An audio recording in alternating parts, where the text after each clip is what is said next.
Welcome everybody to the Albion Giants League Divisional Tournament Finals. I'm TIH Vengeance, joined by Supersonic Blur. Today we're bringing you the Legends Division Blur. Expecting some great games here. Indeed we are. As you mentioned, this is not only is it the finals, but we're on our Legends division. So this is the cream of the crop. Top-notch players for this in the Masters sort of level for the ranked side of things. I believe it's Sugma versus Georgi and the Zups that we're going to have. And those two teams, they've made it here to the finals, but only one of them's going to be able to win it here. Yeah, that's very true. Now Blur, it's been a while since we've had some casting going on. We've had spectator issues. We've had schedule issues. I mean, just everything going wrong, since Rona started has gone wrong. How you been? I have been, I've been as well as I can be. I'm a bit of a hermit, so it's not affected me too much. But I am back. Hold on now. Hold on. You're saying that, but I heard that you're engaged. I am indeed engaged. Yes, I have been engaged for about 6 months now. But yes, I am engaged. So we're gonna go ahead and say congratulations on that. Thank you very much. Hope you were very happy and get to continue being very happy. That's the plan. That we've got everything, the basics out of the way. We know who we're playing. We expect good games. But with that, we're going to go ahead and get into the picks and bans for game number 1. As you said, Sugma versus Georgi and the Subs. I'm curious to see how these two are going to work this, mostly because I believe we are on 7.9 for this patch. We can double check that. Someone will probably eventually correct me if I'm wrong, but a lot of buffs to a lot of items, some gods as well, things like the Humbat's buff, giving him back that 90-second ult at level 20. We could see some of the interesting shifts here, but starting things off, even Nemesis after her nerfs, still feeling like a top ban here. Yep. As you mentioned, she's been banned after the Ola Run ban, with Cthulhu coming out next. Same with Amaterasu. Now, Cthulhu and Amaterasu are two that have been kind of back and forth, but Cthulhu being consistent since he came out. Amaterasu, though, she was kind of like top pick and then disappeared, all of a sudden back in the top picks and bans. There's been a sort of a shift in this idea of how the Amaterasu has been built. We've seen a lot more shift towards auto-attacking and being a bit more damage applying in a lot of these scenarios. So we've had Toxic Blades, Frostbound Hammers, Shogun Kusaris, and given the rise of having these auto-attack based carries and in the mid lane as well, potentially, this just helps offset that even further, allowing her to keep going that. There's also still the flex potential. You can run her solo, or you can run her in the support. We've even seen the Amaterasu jungle as of the SOC side of things, but there's a lot that this god can do. Same likewise for the Cupid, but this is one we haven't seen a lot of recently, and that's Yemoja being hovered.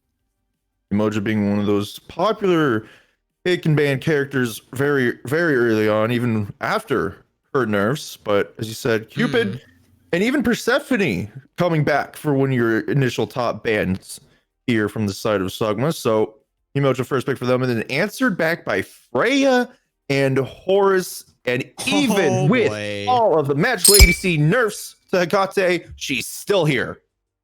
Freya is still very good, and coupling in a Horus to go with that, I would likely see that this is a Horus in the support role. This is just so much pressure available, even for Freya very early on. The Fracture being able to shred physical protections, and also the updraft means there's not only a lot of CC, but Freya can capitalize on that well as well. And if she gets a vanish, then you can likewise still follow up. You can mix and match that CC in that lane. Going against Yemoja Ram, though, they have an exorbitant amount of clear potential there. Yemoja with 2 abilities, level 1. Ram hitting the entire wave is incredibly scary to see. Yep, rounding out their first pick phase. Sugma's going to go ahead and pick up the Aphrodite. This is kind of an interesting pick, because, she did get her little buff earlier in the year. We saw her for a little bit, but not too much. So what exactly is this pick meant to do here, especially this early?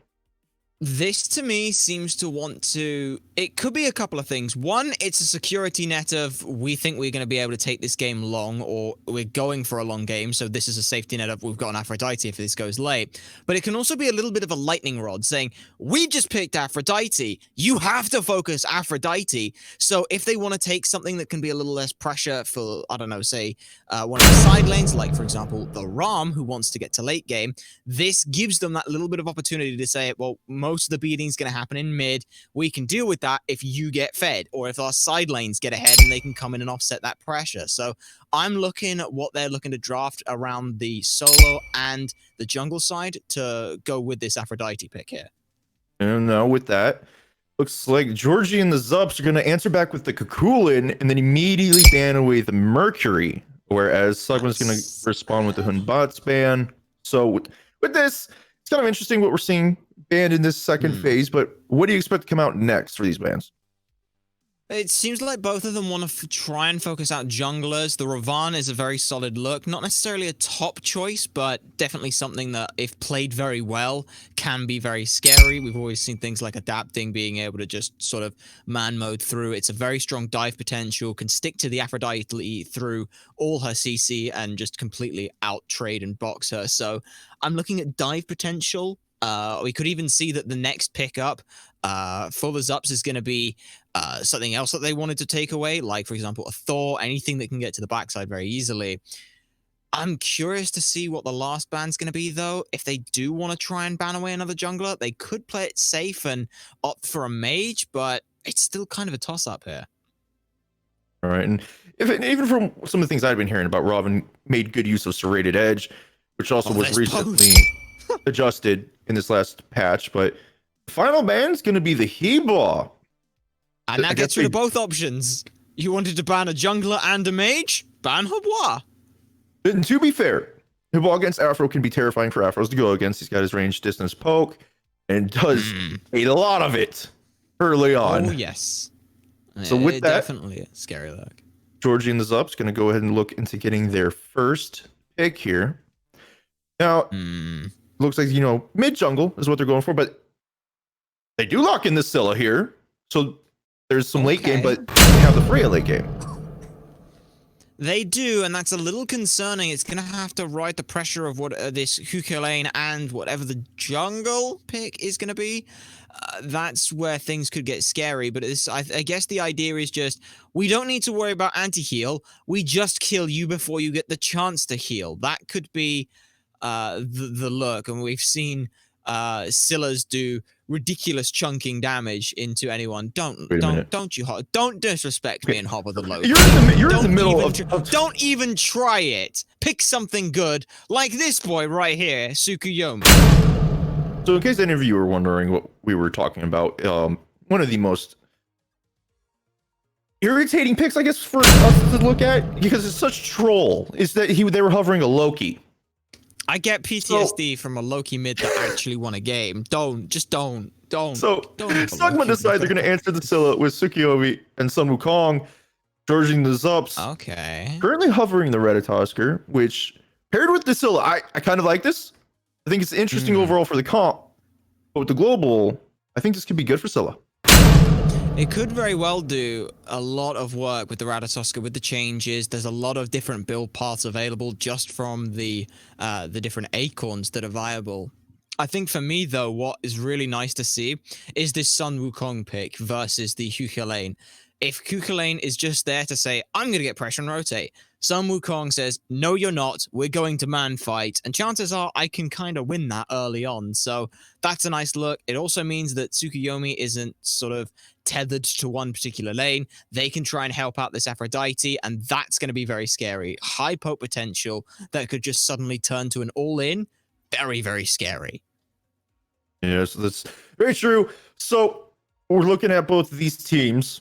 We see some heavy late game out of the side of Georgi and the Zups. Then they do have the Rat to kind of balance that. So for Sugma here, based off their comp, what's the game plan? I think for me, the game plan is get through the first 15 minutes. If we can kind of fight a bit in the duo lane, we can do with that.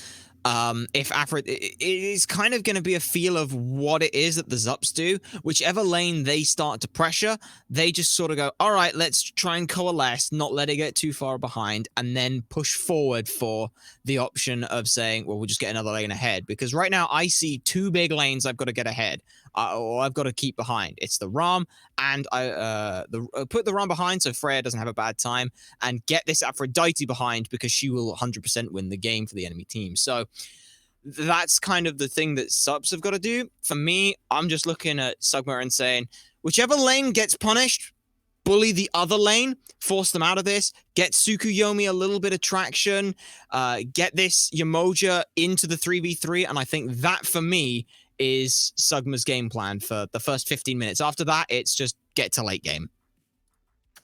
All right, so with all of that information coming through, between these two comps, who do you think has the best chance at winning game one? I see a Tsukuyomi. I have to say that Sugma's got this. That's kind of how it is, how it feels to me.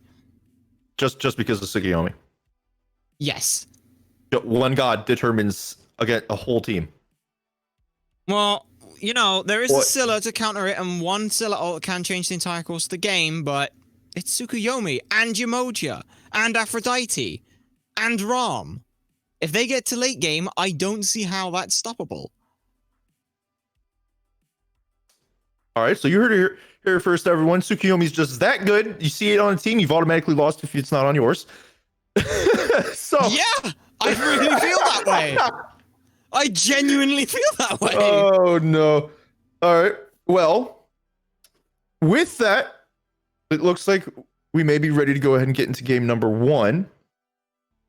So we're gonna go ahead and start this game as soon as possible. So with this, you guys heard it. Sugma has advantage for game one according to Supersonic Blur, thanks to Tsukuyomi. And with let's see if it's true. Yep, let's go ahead and get into the action.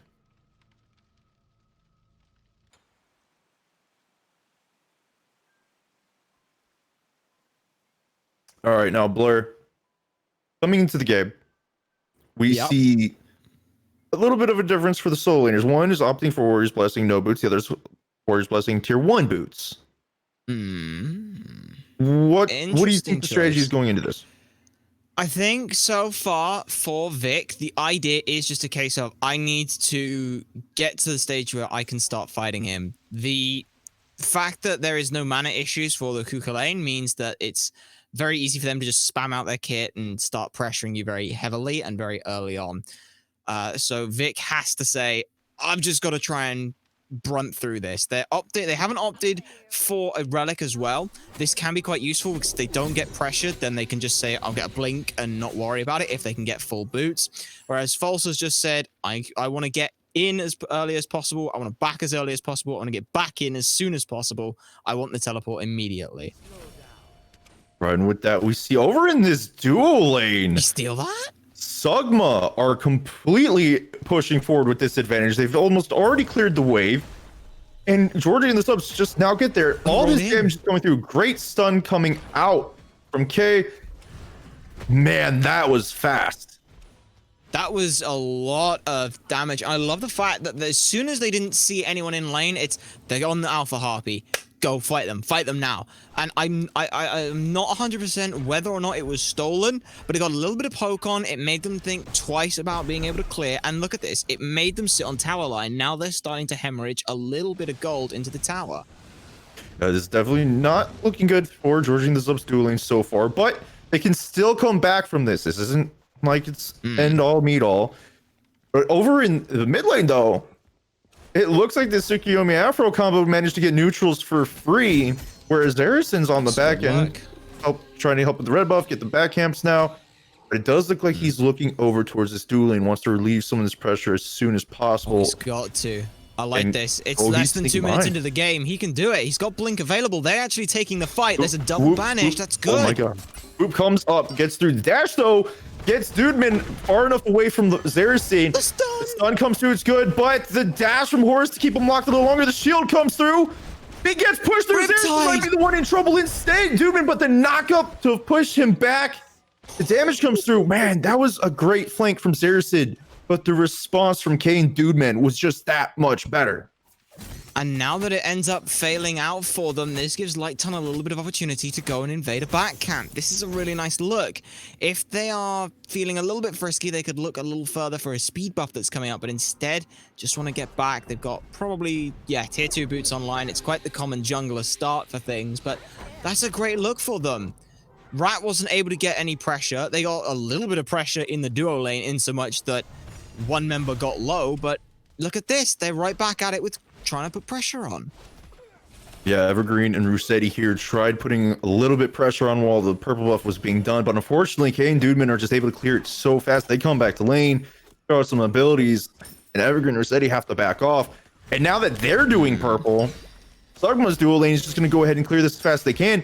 Now the pressure's just reverted back, but Rossetti's alone in lane, and it looks like that was just late recognition. But instead they will try and go for this Alpha Harpy, or the Chad Harpy as it has been affectionately known. Gotta be careful with this. That attack speed debuff, they're making sure that it's Quare who's tanking that. You can't let Dude Man Bro tank that, because if they walk into lane and they see that low attack speed, they're gonna be in trouble. Oh, speaking of trouble, False transforms into Rage and just dot ticks Vic down to oblivion. Unfortunately, the Wukong not level 5. But because of that kill, False, it's level 5. A little unfortunate for the soul laner, but is it really all that big right now? Kind of. It's 4 stacks up on the Warrior's Blessing, which means you'll get those additional protections a little bit sooner. Also with the full boots and the teleport, they're already back into lane, that said. So is Vic, so it's not all too bad. And it's not the worst lane to see First Blood go to, especially if False can't leverage that much further.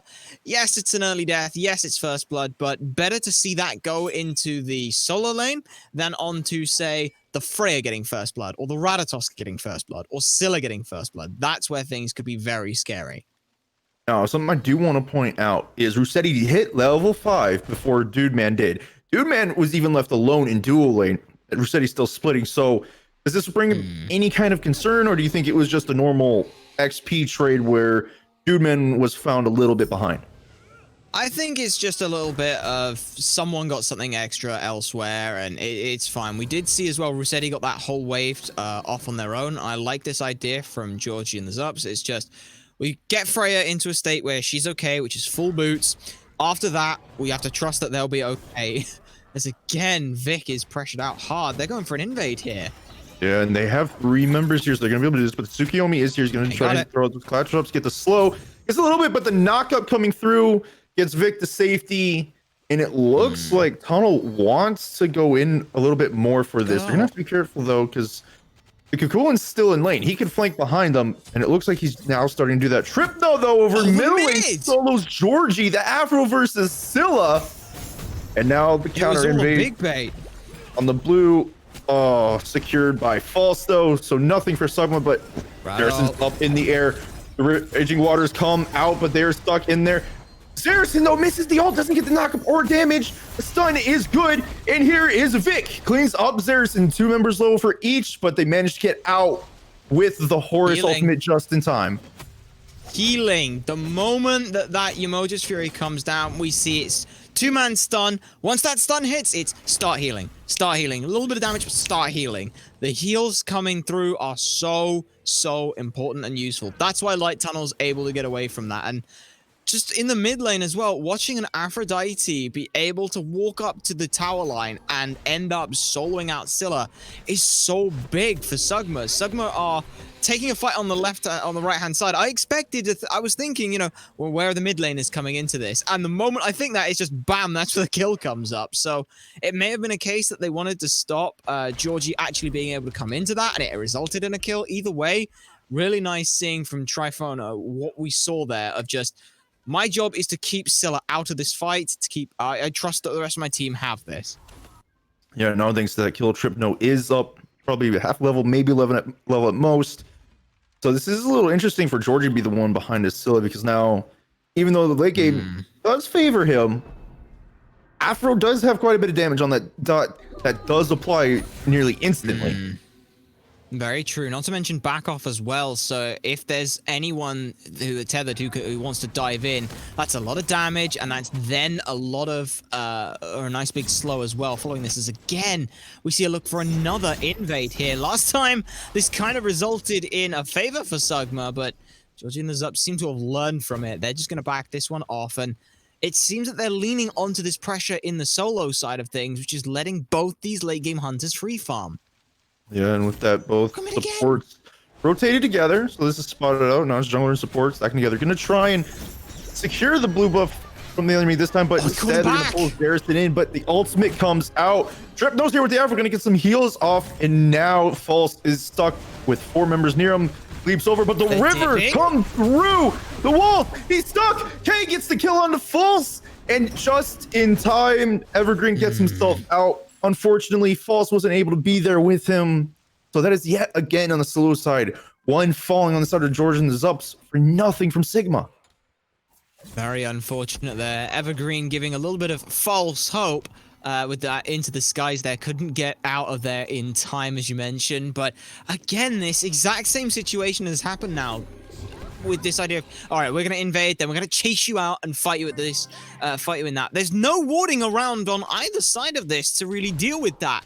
At most we've seen it is just Tripno fighting Georgi in mid lane, and this time it didn't result in a kill, but it meant he got there a little bit sooner, and we saw that he went a direct line in. Scylla had to take the long way around up past the Chalice. So that was a big, big difference there. Scylla didn't get a chance to go for an Ammo Monster with any CC. Zerzen dipped out on the Rattle and kind of hang around for a long time. If you're going to dip, you got to dip like straight away because there's no point hanging around. Yeah, unfortunately, Georgi and Zups find themselves down 3 kills to 1. No towers have been taken out yet, not even close. But the gold lead, even with this all happening, is still maybe 1K at most. I mean, what's really been taken from it? There's been no objective pressure. There's been maybe a wave that's been like half cleared or not half cleared. So it's really this gold lead has only come from, it's not even first blood because it was Georgi and the Zups who got it. So to be fair, they have managed to claw back 1,500 in farming, but it's still it has been almost this sort of arena-esque mode around this solo side. At this point, now that Vic's got the Soul Eater online, now I want to see them start to potentially just rotate out. They've got a little bit of power, a little bit of pen.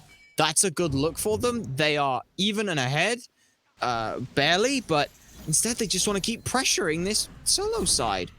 And Zerzen's here, but this is a 3v2, so this does not look something like Georgi and the Zups really should be wanting to take. However, you do have the Scylla and Horus in mid lane. Horus is now crossing over, but the Aphrodite is lurking around anyways, so now solos go back to the lane, 3-man group, and the other end's going to go towards mid, but they managed to catch Evergreen. He's falling here very quickly. Tripno securing that one. A good stun coming out of K to make sure he can't go anywhere, even with his dashes. Really nice to see, but what has sort of happened is this is stretching. It feels like death by 1,000 cuts from Sugma. Look at the level lead. There's like half a level, if not more, on Light Tunnel, on Tripno. There's a level and a half to 2 levels in the support. So this is slowly amassing to this situation. They just got a nice clean pick. Nothing in response from Georgi and the Zups aside from a proxy farm. So that's it, really. Now, I'm a Monster's been popped. They're trying to find something, but don't get anything. The Eagle form coming out from Vic to guarantee he gets out, and no one manages to be able to catch him with any sort of CC. So a free Gold Fury goes down in the favor of Sugma after one pick, and Georgi and the Zups teams had no idea it was even going on. Even if they did, it wasn't necessarily they had anything that they could do with it. Everyone else had decided to try and proxy farm over on the right-hand side. So if they had an idea, as I believe there is a sentry ward there, I don't know if it was before or not. Even if they knew, what's the Freya going to do? She'll turn up, she'll ult, and then potentially get behind because she dies to the rest of the team and Dude Man Bro gets a free wave or two.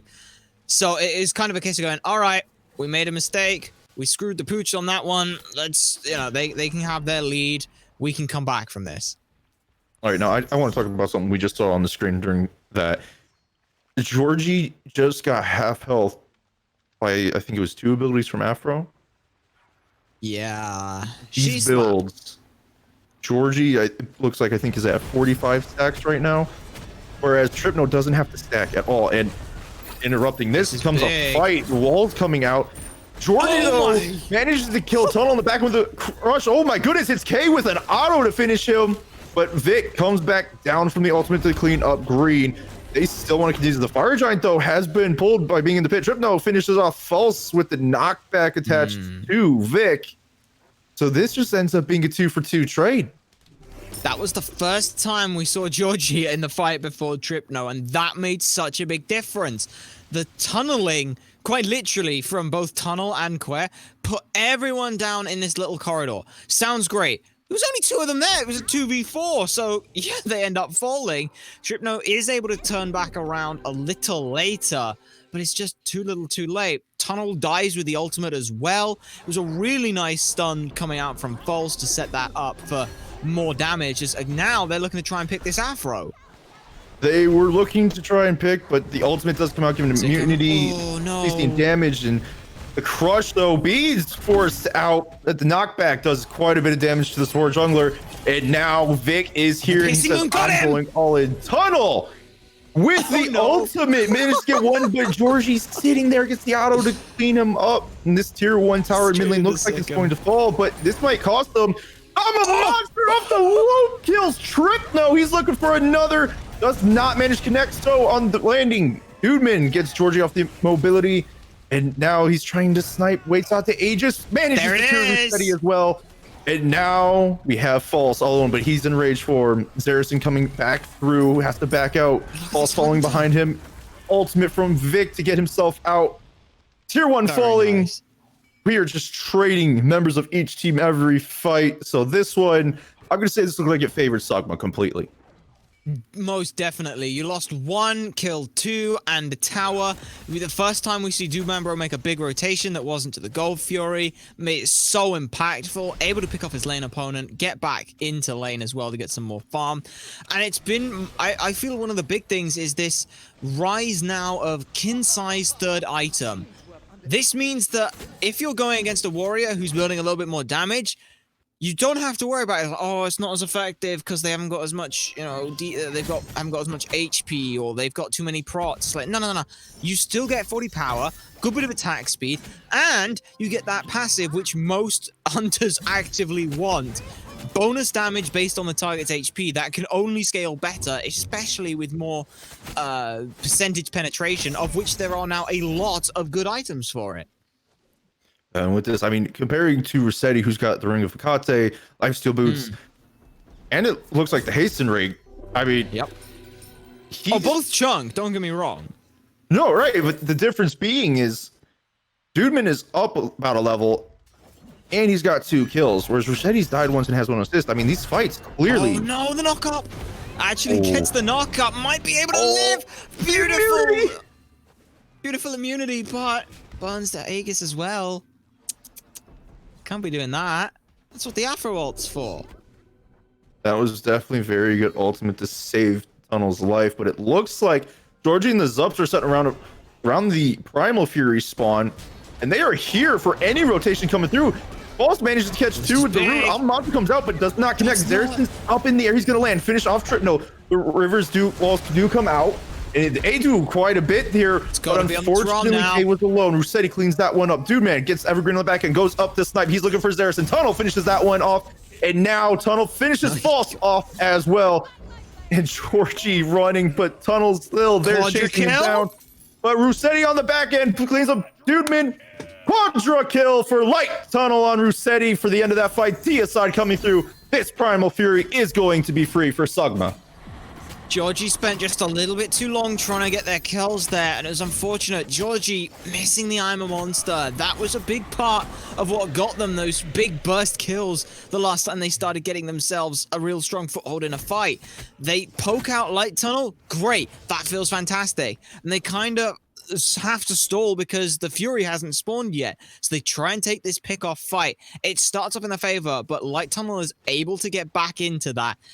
Picks up 4 members. That is ridiculous. Not to mention as well, Doomambro doesn't take most of the focus for a lot of that fight. It takes him till practically Freya's the only one left to actually taking focus. And I mentioned he's got kin size. It's a Rom. You cannot let a Rom free fight. As now Sugma are trying to take this initiative and ram it further. They're going Pyromancer here. It looks like this one may end up being free, as it is knock up coming through onto False, who gets stuck a little bit, but it looks like Sugma's not going to be able to take that one. But one thing I do want to talk about in that fight is how clutch was K in stalling Georgi in the Zups. He was all throws his ultimate out. Tripno dies instantly. He's alone for roughly 5 seconds or more. Yeah, he lives through the entirety of the ult that's channeled and then is able to stick around a little longer. No one is paying attention to dude, man. Lights turns up pretty much as they're about to fall, and because everyone's sort of dissipated from seeing light turn up, they're able to throw out even more damage and some more healing. It was such a sort of cascade, if you will, almost a waterfall effect, because of just being able to live that little bit longer. One more rotation of an ability is so important in that scenario. All right, now it seems we have a little bit of a lull in the action. I do want to talk about these soul laners because they have had their impact in these team fights. Vic, I'm a Monster did not do a lot there, actually. Zarison, though, comes down with the ultimate. Walls coming up, forcing out Evergreen's ult as well. He gets out. And now the disengage looks like come through, but Tripno's here, so they may try and force this one. It looks like instead everyone's going to back off. So back to what I was mentioning. They're going fire. They could be going fire here. Well, this I like. This I like. I don't think members are really able to get around here. They've lost all their big mobility, so they can look to try and walk in and take this. Tripno's got ult, so they aren't in too much of a worry. And look at this. Already, there's the frenzy pop. They've got this. And Sugma do destroy the Fire Giant. False gets one, but immediately falls. And Zarison falls as well in the back end. K getting 1 kill. Dudeman gets a double onto Evergreen. And now Georgi has to run. Manages to get to the tier 2 with the teleport. And over in Dula and Rossetti is trying to even out these towers. Actually give an advantage over to the duo side by taking this tier 2 down. But this may cost them in the solo lane very heavily. There's only 2 members up. It's 13 seconds till Evergreen's up. So if they burn this fast enough, they'll be able to take that Phoenix fairly easily. Definitely a scary look if you're on Georgi and the Zups. They're already going against a fair bit of sustain. Now they're going to have to go through even more with the Fire Giant. Members totally fine tanking this up, even when it's quite just easily able to heal that back up and sustain. Now the first Phoenix has fallen. This is a very scary look. 8,500 gold is very scary, so that's kind of, yeah, this is a dangerous point. Sugma could very easily run away with it.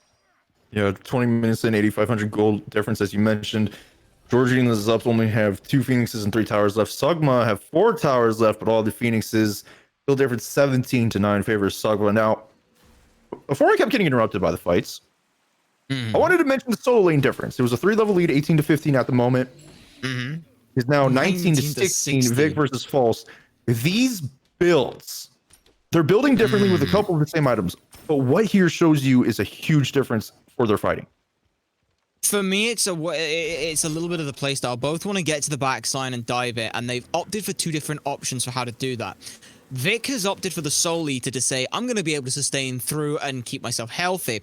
False has opted for this look to complement the sledge of also opting for Oni Hunter's Garb. Nice bit of magical protection and as well 9% mitigation when they dive. It's a lot of nice tankiness. The problem I have is what are they being followed up with, as we can see what the follow-up for Sugma is every single time here. Yep, Tunnel holds onto Zarison, but he gets pulled in, takes a couple shots there, so now he has to try and run away. A little bit of healing with shield comes through, but they're trapped between the tier 1 and the tier 2. So Tunnel's going to pay the price for this one. 4 members surrounding. K comes through, but Tripno gets there in time, gets some healing through. It looks like there was a Onk activated there, and yes, it was. So this time now, the healing is not going to be so easily done, but Dudeman is being left alone on the side, so he's putting a lot of poke in here. And Georgi is up again. Backing up.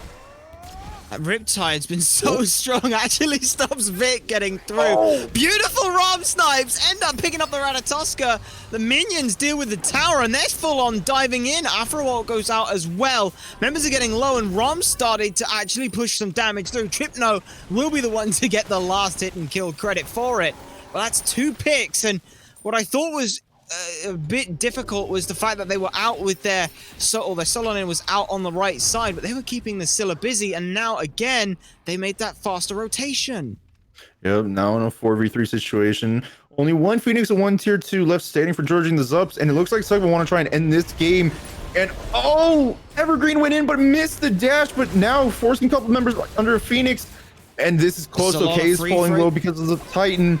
And they're going to try and go back in, but because Georgi and Zups have their fountain, they're going back for free healing. Not enough damage coming out from anyone on Sugma to stop this. But instead, Vic forced into the ultimate, but Zariston's going to ult as well. He wants to try and give this a chase. He goes all the way through. The healing come through, but the ultimate from Trip, no, guarantees no CC. I'm a monster! Hits, but does not do enough damage. Vic cleans up Zariston. Dudeman gets Georgi on the back end.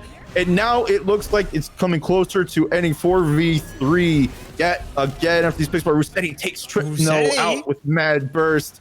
And now Vic in between two trying to do what he can. Bro has false on the back. Ooh, that's kind of a lot of damage. Tsukuyomi makes a return. Oh no, Tunnel comes through. So Dudeman turns and gets false with the stun coming in from K. But Evergreen has the ultimate. He's going to position behind Vic. And now he's got split. And it's just him and Russetti. Russetti's trying to do what he can with Put him in the fountain. Put him in the fountain. You got to put him in the fountain. Go through. K finishes Russetti. The Titan is under half health. Evergreen do what he can. Finally falls to Dudeman. Deicide comes through. Game 1 is going to go to Sugma against Georgi and the Zups. A very strong end there coming out from Sugma, able to just show how strong and dominant they were and how willing they are to fight to the bitter end. Georgi and the Zups, unfortunately, just kind of started to slip away from them, but this is what I mentioned. The first sort of 15 minutes is find where we can find where we could get some pressure and a foothold and pressure that, be it because Georgi and the Zups are focusing another lane or we get ahead. And that's exactly what we saw. And we saw that trickle further and further on to the first Gold Fury, and then a 4,000 gold lead, then another fight going the way, and a Pyromancer. And slowly but surely, it got to that critical mass point, and Dudeman Bro just shredded through everything with all that farm that they were able to accrue.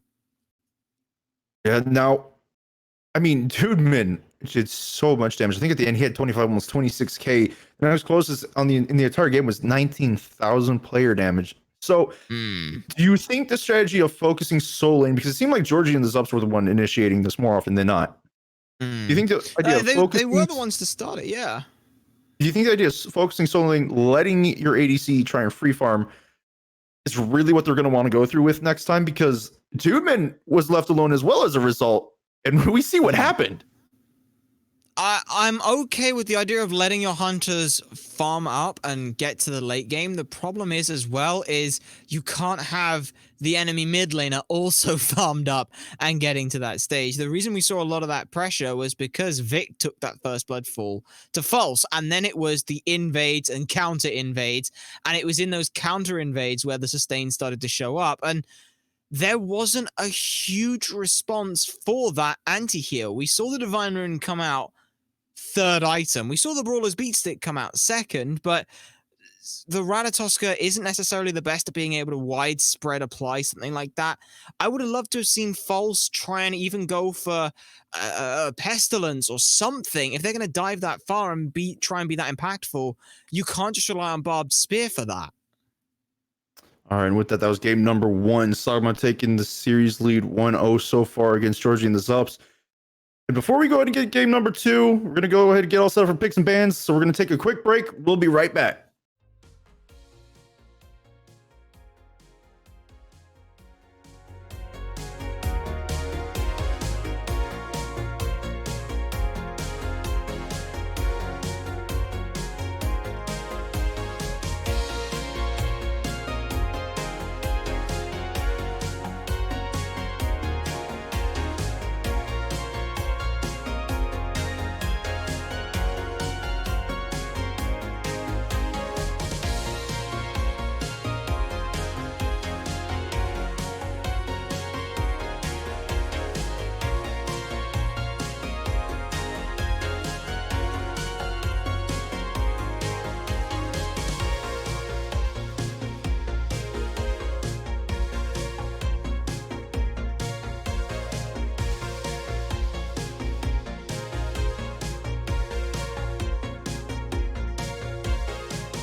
Welcome back, everybody, to the Albion Giants League Divisional Tournament Finals.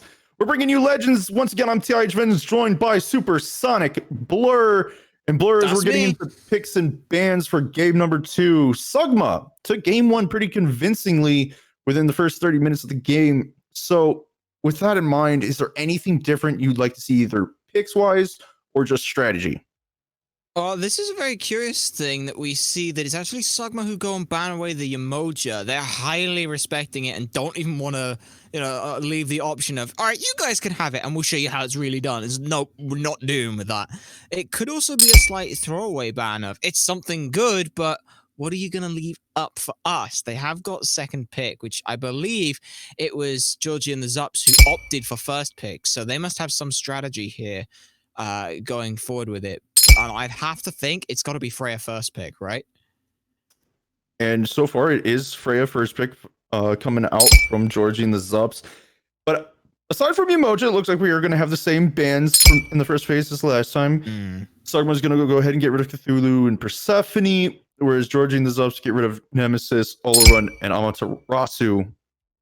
Now with Freya first pick, we got Tsukuyomi Humbats. Do it. Do it. Pick them both up. Wait. Tsukuyomi Humbats? Yeah, I'm 100% serious. The reason I say that is because Tsukuyomi solo slaps just as hard as the Wukong. It's the exact same idea. You could run the exact same build, and it would slap 100%. It slaps very hard. Interesting. Very interesting to consider. But instead, it looks like they're going to go ahead and select Kuzenbo and Rama. And I mean, Kappa's seriously, in the chat. Do we even want to talk about like why they wouldn't pick Rom after the last game? No, Dude Man Bro showed that whatever Dude Man Bro says they want to play, they get to play. Like, that's the way I'm playing it. Their build as well, opting for this new look of going for a lot of the short bow tree, a lot of attack speed, really solid penetration, and coupling in the fact that you've got a kin size as well. You can hit 2.5 attack speed, and then every time Rom uses his steroid, it's just, I've got a lot more astral arrows, and I've suddenly got, 50 extra power. It's ridiculously good to see on such a late game carry like Rom. Yeah, and not to mention that because of the recent buffs to charge bow, I mean, it's, 30% physical power scaling? It's got scaling on it as well. Oh, gods. So, there's at least an understanding to why we saw so much from that tree coming out of him. So, with that, though, Georgi and the Zups are going to answer back with Kukulin. She's going to rerun the Kukulin. Which I'm going to say, I don't think the Kukulin was bad last game. I don't think that was an issue. Not at all. So I understand. But this time, instead of Horus, they're bringing out Ganesh with the Silence and Ultimate. I'm not going to lie. If they were trying to rerun Tsukuyomi back, I would completely agree with the Ganesh. You silence, prevent him from doing anything. But yeah, try and pin him down. With that in mind, though, the Hebwa pit comes out from Sugma. Now, this is interesting. It could still be for Light Tunnel, could be for Tripno. We don't know yet. I honestly don't mind seeing either way with the way that Tripno was playing and the way that Light Tunnel was playing. Both could run this fairly effectively. What's scary to me is how it's going to deal with the Ganesh, because the Ganesh is very much a defensive-orientated Guardian with a good bit of zoning and control of sort of movement. With the Dharmic Pillars, with the Clear the Path, everything they do is designed around positioning and making it feel bad to stand anywhere near them. Habwa kind of has to get in range of at least a little bit to try and get the full kit off. And if the Habwa tries to blink in and can't ult, you've just handed yourself to the enemy team whilst you're there spamming 4 because Ganesh is oming you. No, the second ban phase coming through, we see Hera and Hun Bats banned by Sugma. Hera? Whereas Georgi and the Zubs are going to get rid of Cupid. Oh, and the respect on the Sun Wukong is coming through here. They don't want to even try to see that again. That's so big. That is a full, as you said, respect ban for this Sun Wukong. And that says to me that False needs to get pressure in this lane. Interesting. Sugma immediately after that ban pick up the Kali. They're going for the late game again. So this is kind of an interesting pick here for Kali because we have seen, you know, some of the Golden Blade builds still somewhat relevant recently, even after the nerfs. So having Kali for the late game, I don't mind this. Hebo early game could feed Kali to where she can get ahead. Could very well do so, yeah. So That's with a that, scary proposition. we have to have two answers from Georgi and the Zups, and Nike is one of those answers, along with the Cherno bot. So okay, this is very interesting because usually seeing a comp like this, mid. usually you would see a Fafnir here, wouldn't you? You could very well do so. It wouldn't be bad, but at the same time, you can always pick up a Shogun's Kasari and do fine. This is a pick we haven't seen a lot of. The last time I saw it was Uzi, and that's the RTO for the solo lane. That to me, it's not about getting pressure. It's just about saying, okay, you that's sweet, you do that, but I've got a lot of healing in my kit. I can cripple you out, and against that enemy team with a lot of them want the Ganesh for all their CC, False and Georgi all having a need predominantly for that, as well as even the Nike with the leap for knockup. That is 4 members who have just had a quarter of their kits told that you don't get to do that anymore. You don't get to press that button. And in a team fight, that can be devastating. All right, now, so before we go ahead and get into game number 2, Sugma, we know, is on Chaos side. Georgi and the Zups is on Order side this time. Looking at these comps, which one do you favor? Forget about last game. That is a tough one. The Georgi and the Zups picking back up Resetti on this Freya. They've drafted themselves a little bit more early pressure, and the option of giving Georgi something that can just get to a team fight, I think, is the biggest thing. Can get to a team fight faster than Tripno can. Should potentially give Georgi a little bit of an edge earlier on. It's still concerning into the late game. You've got 2 very good Guardians. Kuzumbo, we didn't even get to talk about, just stands in front of either of these hunters and says, you're not playing the game for the next 15 seconds, and I'm going to kill you, and then I'm going to kill your friends in that instances. And Kali, this ridiculous late game, do you remember on ROM, it is 100% a 50-50. All right, so since SSB is completely undecided here, we're going to go ahead and get into game number. It's on you. It's not on me. I asked you the question. All right. I asked the questions here. You're the analyst. You answer. So with that, we're going to go ahead and get into game number 2 of Sugma versus Georgi and the Zups. Can Sugma close this out with the 2-0, or will Georgi and the Zups keep their hopes alive and bring us to a game 3? Let's find out. We'll have to see exactly how that's going to go for now. Georgi and the Zups battle back. Hopefully, if the end of last game is anything to talk about, Georgi and the Zups weren't exactly afraid to try and fight into the deficit. They fought just as hard as Sugma did, and that's part of the reason why that last, 7 minutes of the game was full-on play-by-play casting, because, well, that's what was happening. It was full-on, a full fight for across the entirety of the left lane marching through. But now it's a little bit different. Now we're going to see not a Ratatoska, but something a little bit more tanky, and that might have a little bit more control available. And with this Kali pick going for the chainsaw, no Tsukuyomi, but the same idea. Get into the backside of these and just chew through people. My worry is how that's going to work early on, because there's no pressure available or no real pressure that Kali can exert. That all has to come from someone else. Oh, Resetti did miss the purple buff there, so he's going to have to go back and come back for the Harpy. They do use Hog on that to help secure it, but because of that missed pickup and going for the Harpy, all pressure has yet again gone the way of Dudeman and K. Now forced under Towers Evergreen Resetti. Resetti had to go all the way around, so he's lost even more golden XP outside of what the tower's taking away. That said, they do have the Alpha Harpy in their back pocket, so that has made them hit level 2. There's the Whoop, and it's going to be followed up immediately, forcing the beads. But Sumo Slam should reposition some members. This could be dangerous now. It is very dangerous as K secures the kill onto Evergreen right in front of his EDC. So even though they hit level 2 first, all pressure was still on the side of Sugma. I mean, that pull or push, I guess we should say, from K just did so much work for them that the minions were able to help. And even in this mid lane now, Sugma's having pressure. If they're going to get pressure across all the maps with no answer, this game could be over very fast. Indeed it could, and there was a lot of respect from Georgi there. The moment he sees two members into the lane, just completely winds his neck in, straight back under the tower, waits for their jungler, and I like that. It's cautiousness, but rightly so, as he tries to go for a loop around, eats a tower shot, but can't quite find the damage. Yes, he can. Trip no falls, but it's already turned back around. The trade coming out from tunnel, and now oh no, Saracen's in such a bad spot. There's not a lot of mana though on tunnel, so this is going to be quite the chase on. The blink comes through though. Saracen looking to get out. Vic solos false over in the solo lane. Ardo versus the Coolant, and Saracen's still trying to run, but has K chasing with the Kappa, but with Georgie here. He's going to try. He's still looking for it. He's looking for the bounce. He's going to take a shot. The Kappa's going to hit Georgie. Saracen is out.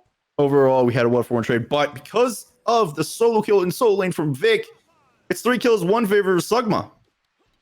I have no idea how Vic was able to solo kill the Hugh Cullen there, but my goodness gracious me, that is fantastic. I mentioned that this isn't a lane that's designed to get pressure, but when it has it, it can hold on to it with very little to stop it. Even going for this option of a Mage's Blessing, given the fact that there's 4 abilities available, that is a very nice way of just of giving yourself a little bit more damage, and hopefully with the wave clear. So that's a rough start coming out from False. I feel like he was trying to prove himself with the first blood, or trying to keep the game going their way. Sugma again. This duo lane has just got so much pressure, and mid lane as well's now got pressure. Yep, Bede's forced out from Georgie by tunnel, so he's going to have to be a little bit careful from Rana. Love it. However, in the mid lane, Saracen has started going in on Tripno, at forcing him back. This red buff invades coming through, but the Ganesh here, however, not enough. He does end up picking up the red buff, and now he's going actually to push Saracen up against the wall, but it doesn't matter. The leap's still up, so he gets out safely. And tunnel is just full invading as much as he can, and no one on Georgie and the Zups are able to do anything about it. They're all just going back to lanes trying to farm what they can, but both mid laners back, and this is a little interesting that Sugma is going to get this much control on the enemy side of the jungle. Indeed, a strong look, and already with Light Tunnel's build path, we can tell that they're trying to get themselves online as soon as possible. Sometimes we see this option of pick up a Crusher to give you a little bit more damage and get yourself online. This is a Light Blade. This is saying, my next item is going to be kin size, and then I'm going into Hastened, and then I'm going into Stone Cutting Sword, or whatever. It is, I'm getting online as soon as I can. These invades are just going to help that go even faster and even further. As now, there's a rotation over to the solo lane. They want to try and return the favors. Now, False finding a little bit of help. Darrison comes over, though, to steal the kill on the Vic. Shows up at the very last second to secure that. And this looks like what their plan was all along, be able to help secure the solo lane a little bit better without just punishing anyone else. Wait. Oh no, Rossetti though has the ultimate, so he gets out clean, even without having beads up immediately. Thanks to the ultimate, able to get out and secure himself a little bit of safety, keep farming his XP up, because if that was not for having that up, K just handed Dudeman another kill.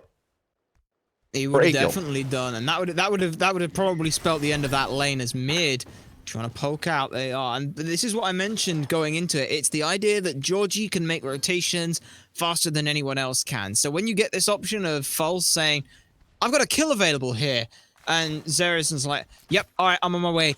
Georgie said, "No worries, bro, I'm already there." But in red buff invade again.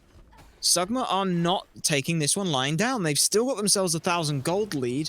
We just haven't really seen that big fight to really try and push that any further for them.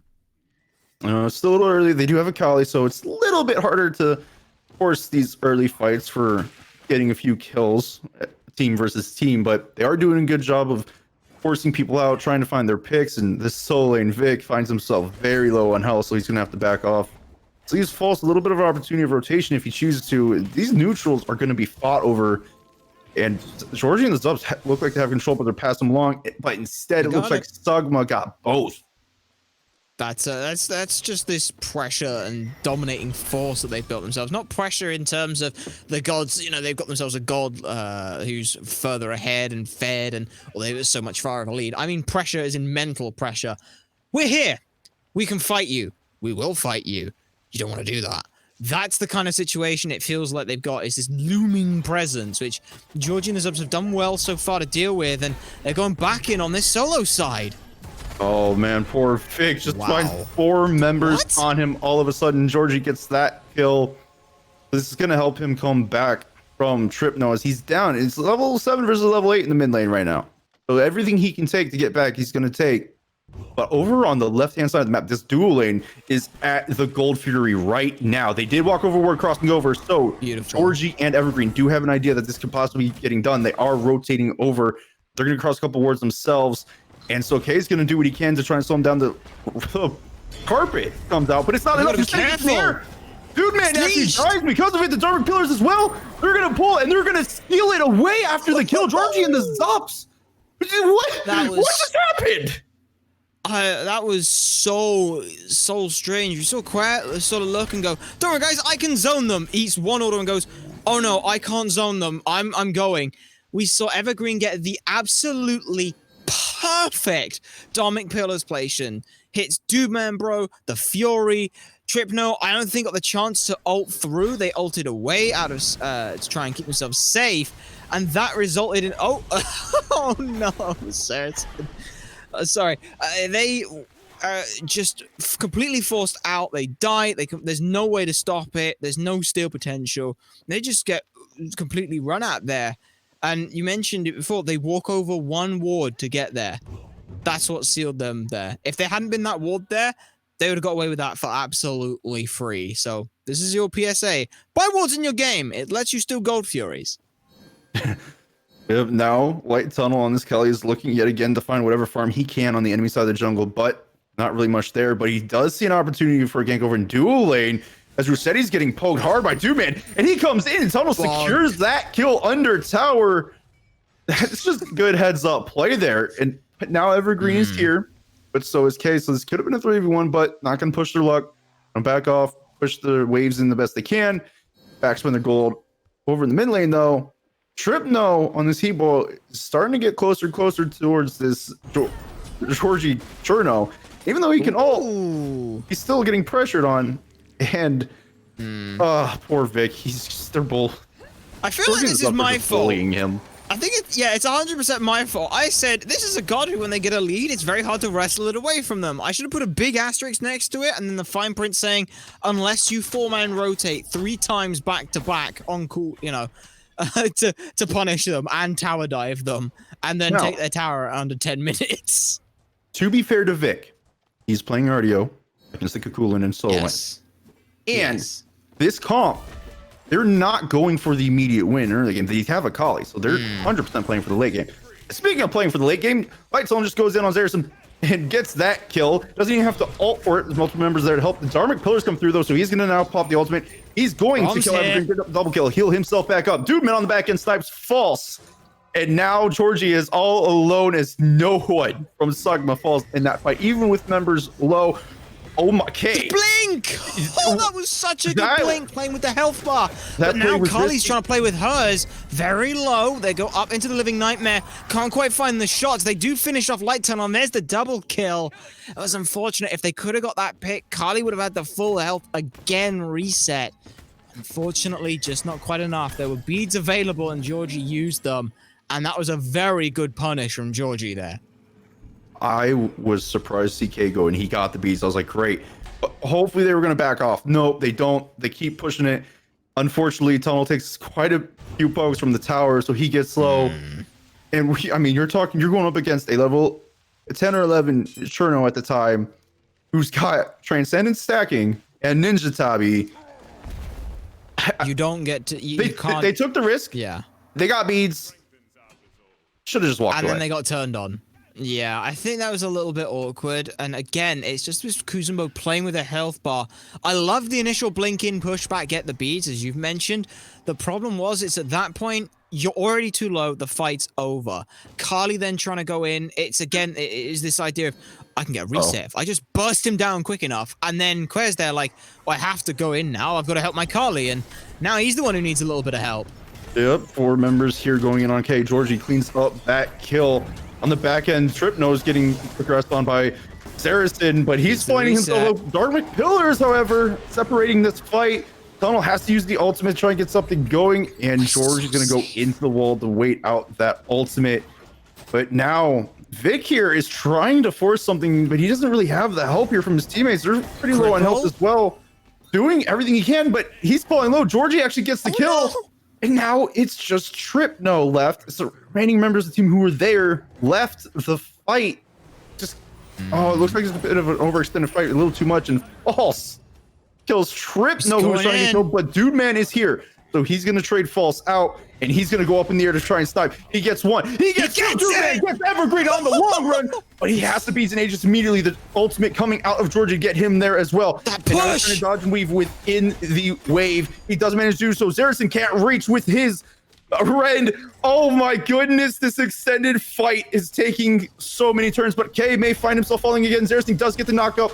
Georgi secures the kill. However, Tunnel comes in and secures Zaracen, but Georgi instantly trades it out. This is ridiculous. Now Dudeman Bro's taking a return in, rolling assault straight in, forces the Aegis. There's the wall, and he's just going to wait this out the whole time, but it's only going to take one shot, and Dudeman Bro will find it. That's 3 stacks of rage now, and this whole time Rossetti has just been diligently and dutifully trying to push down this tower side of things.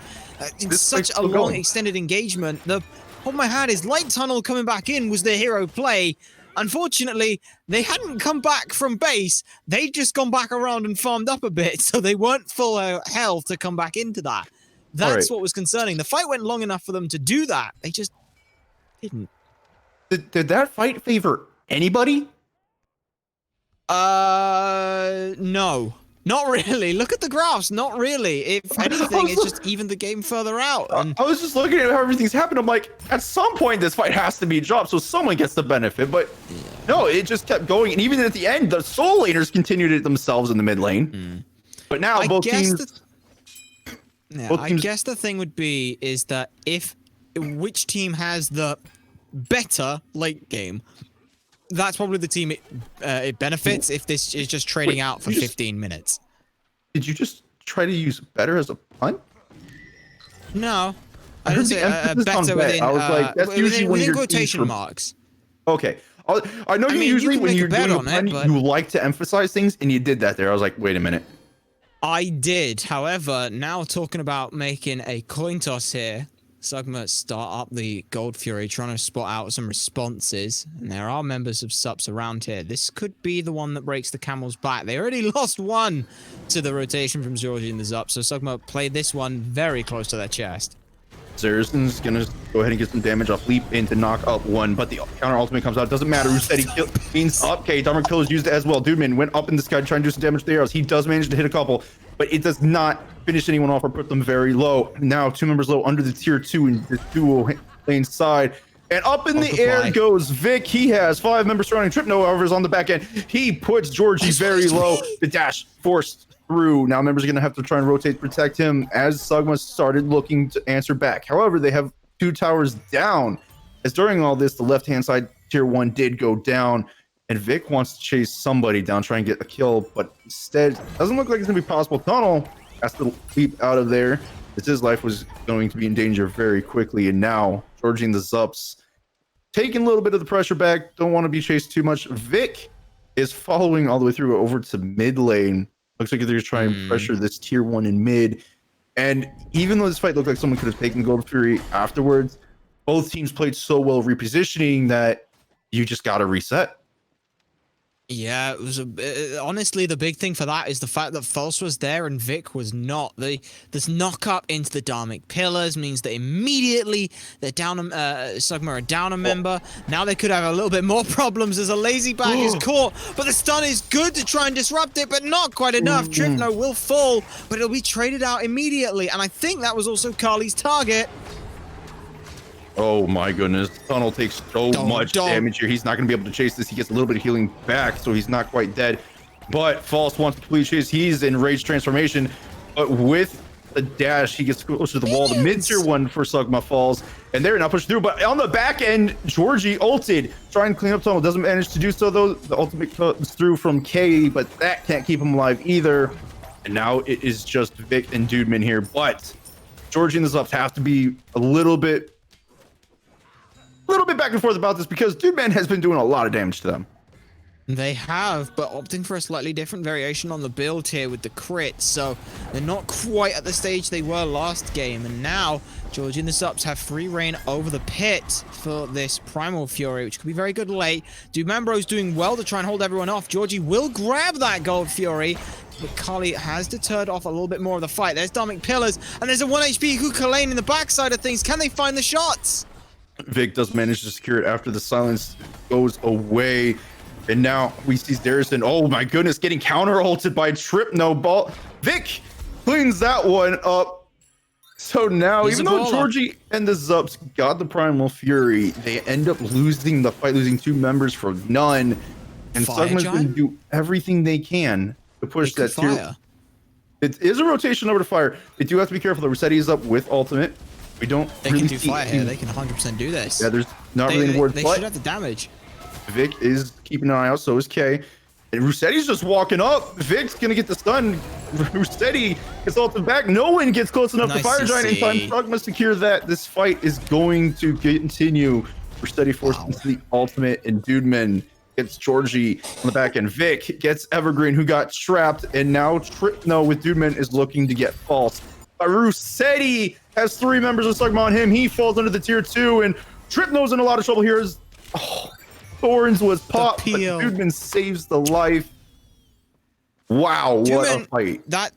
That was a hell of an engagement, and the whole reason that happens is because Georgi and the Zups stick around a little too long after the Gold Fury. The fact that Dumambro is able to go up and snipe out some good shots, they are able to pick up false, and then they're able to just keep it going further from that. They push everyone back so far that they don't feel comfortable being able to just back after the Gold Fury, then going straight to Fire Giant, knowing they have the damage. And honestly, I don't know if Dumambro planned this by going crit 3rd item, but the fact that you have that rage just gives you that little bit extra damage and that little bit more comfortability saying, we can pull Fire Giant.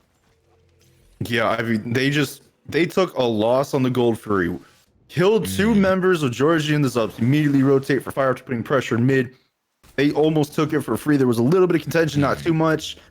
And then they managed to just continue pushing and wiping member after member for Georgi and the Zups. I mean, Sugma, they were the ones down towers. The towers are now even across the board. However, they are up 5k gold, even with losing the Furies.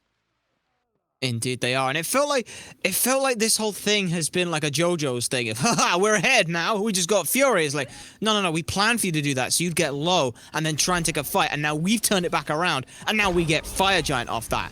Oh, well, we're gonna come in and try and fight you off that Fire Giant. Well, no, you're not gonna be able to, because we're just gonna out-rotate on you and decimate your health bars. Speaking of decimating health bars, Rossetti just deleted his own on the reflection from K in his kit. Dudeman finishing it up with the ultimate. Light is going to try and clean up Georgi. He does. However, that's not his target, so he doesn't heal. But on the other side, Zarison is low. What? Wait a minute, that's a 2v1! Total just 2v1! None of them are his targets? What? I'm sorry, that is... Hold None on. of those 3 were the target, and Kali's alive?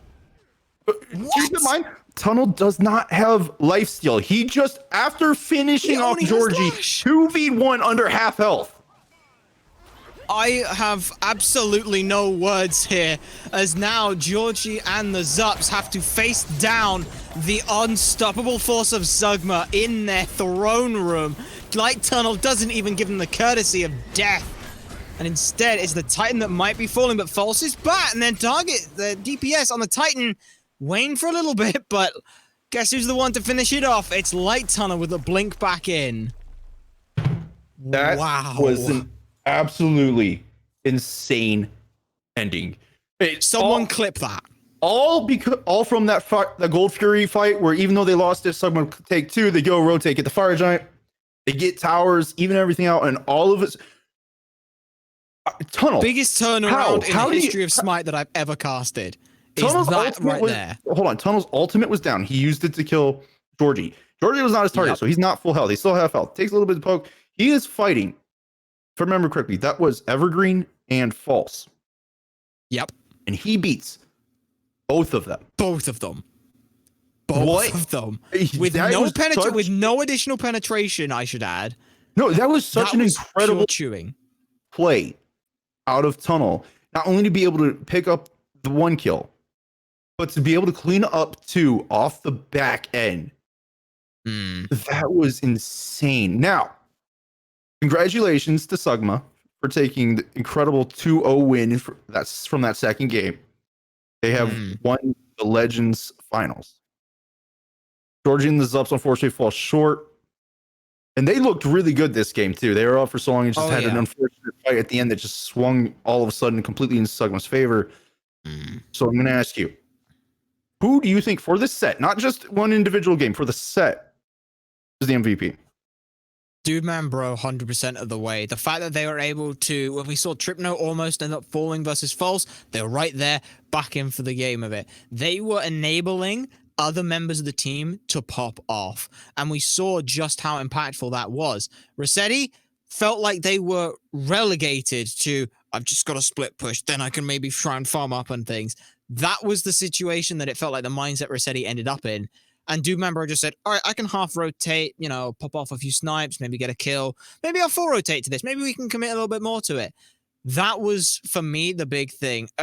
In terms of just this game, if this had gone on any longer, or this had been a game 3 state, then 100% Georgi deserves so much credit. That game shows just how impactful of a player they are and why we saw them grab the Scylla pick last game. If they'd have been able to make the same rotations that they could have done on this Chernobog and have the impact, it was such a big difference. But in terms of just in a vacuum for this game, like Tunnel, like who else could you say for this one game? Now, for this one game, you might be able to say Tunnel because he made some great heads up plays.